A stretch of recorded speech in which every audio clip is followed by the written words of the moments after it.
Namaste, dear friends and readers. Happy Navaratri. On this auspicious occasion, we will be chanting a Bhuvaneshwari Ashtottara Shatanama Stotra from Rudrayamala.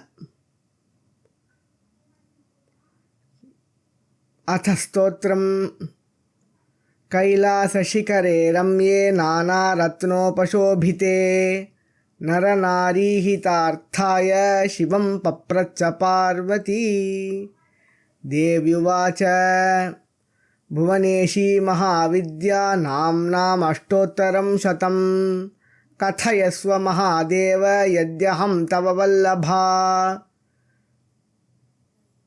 ईश्वर उवाच शृणु देवि महाभागे स्तवराजमिदं शुभं सहस्रनाम्नामधिकं सिद्धिदं मोक्षहेतुकं शुचिभिः प्रातरुत्थाय पठितव्यं समाहितैः त्रिकालं श्रद्धया युक्तैः सर्वकामफलप्रदम्। अस्य श्रीभुवनेश्वरी अष्टोत्तरशतनामस्तोत्रस्य शक्तिर्ऋषिः गायत्री छन्दः भुवनेश्वरी देवता चतुर्वर्गसाधने जपे विनियोगः।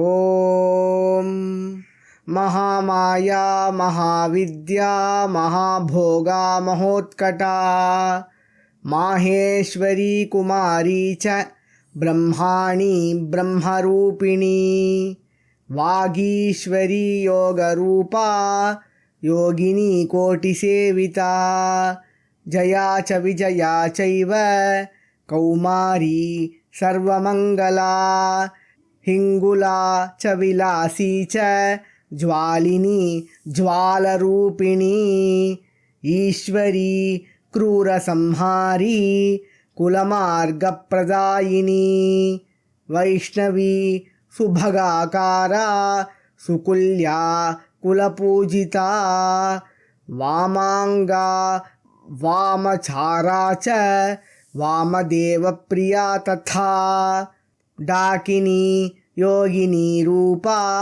भूतेशी भूतनायिका पद्मावती पद्मनेत्रा प्रबुद्धा च सरस्वती भूचरी खेचरी माया मातंगी भुवनेश्वरी कांता पतिव्रता साक्षी सुचक्षुः कुंडवासिनी उमा कुमारी लोकेशी सुकेशी पद्मरागिनी इंद्राणी ब्रह्मचांडाली चंडिका वायुवल्लभा सर्वधातुमयी मूर्तिर्जलरूपा जलोदरी आकाशी रणगा चैव नृकपालविभूषणा नर्मदा मोक्षदा चैव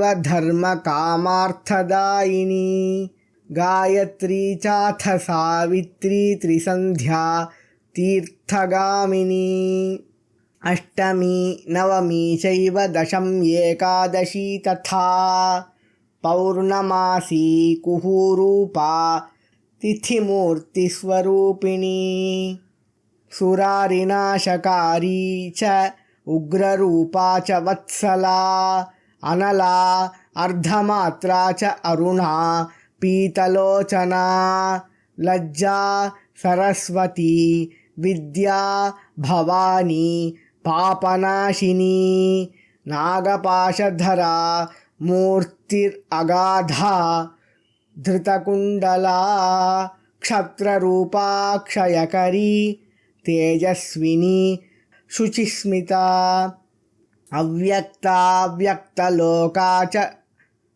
शंभुरूपा मनस्विनी मातंगी मत्तमातंगी महादेवप्रिया सदा दैत्यः चैव वाराही सर्वशास्त्रमयी शुभा य इदं पठते भक्त्या शृणुयाद्वा समाहितः आपुत्रो लभते पुत्रं निर्धनो धनवान् भवेत् मूर्खोऽपि लभते शास्त्रं चोरोऽपि लभते गतिं वेदानां पाठको विप्रः क्षत्रियो विजयी भवेत् वैश्यस्तु धनवान् भूयात् शूद्रस्तु शुकमेधते अष्टम्यां च चतुर्दश्यां नवम्यां चैकचेतसः ये पठन्ति सदा भक्त्या न ते वै दुःखभागिनः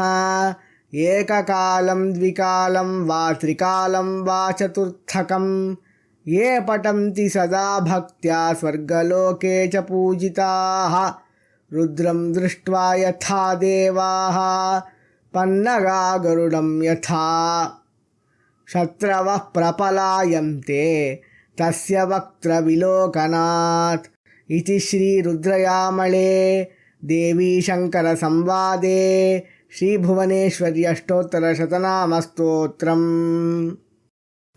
The Palashruti says, whoever recites this with devotion or listens to this with concentration, they are blessed with offsprings if they do not have offsprings.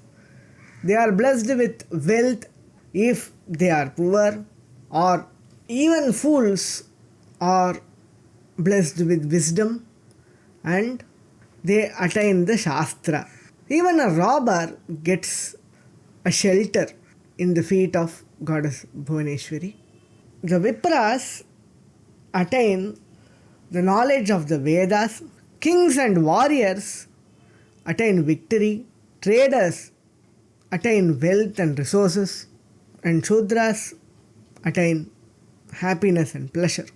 This hymn should be recited on special days also, says the Stotra Palashruti.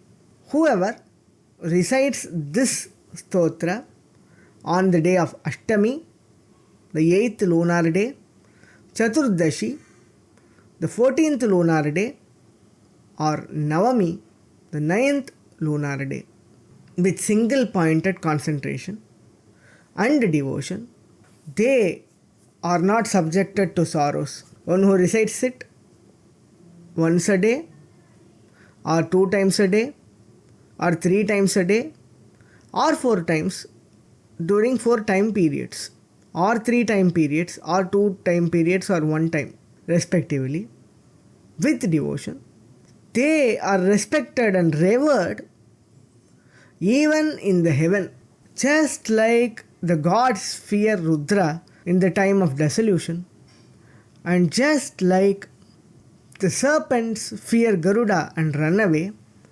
The enemies of the devotee run away by seeing his face. Such is the efficacy of this stotra. Thank you for listening.